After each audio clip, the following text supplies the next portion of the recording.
এত তাড়াতাড়ি কোচিং শেষ হয়ে গেল? কই শেষ হয়নি তো, বের হয়ে এলেন যে?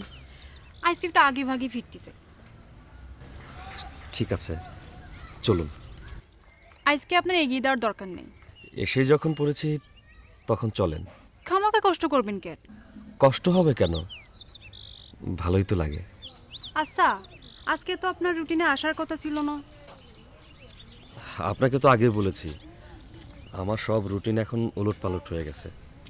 আজকে যে আমি আগেই বের হয়ে যাবো তা তো আপনি জানতেন না। এত আগে কি আসলেন কিভাবে?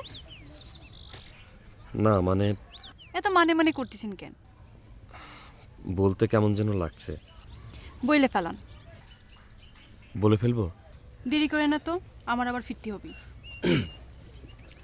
আসলে আপনি তো জানেন না, দায়িত্বটা পাবার পর থেকে আপনার কোচিং শুরু হওয়ার পরই আমি আপনার গেটের বাইরে এসে অপেক্ষা করি।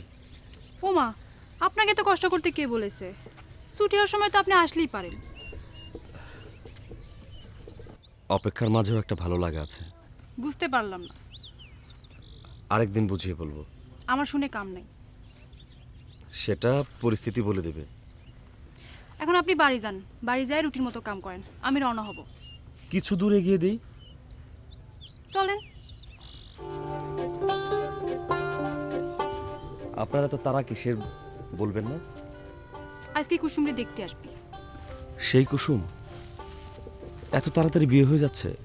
উপায় তো নেই। যত তাড়াতাড়ি বিয়ে দিতে পারবি তত তাড়াতাড়ি মানুষের মুখ বন্ধ হবে। সেখানে আপনার কি কাজ? পাড়ার কেউ না থাক, অন্তত পক্ষে এই সময়টা আমি ওর সাথে থাকতে চাই। সত্যি আপনার মনটা খুব ভালো। তাই নাকি? জি।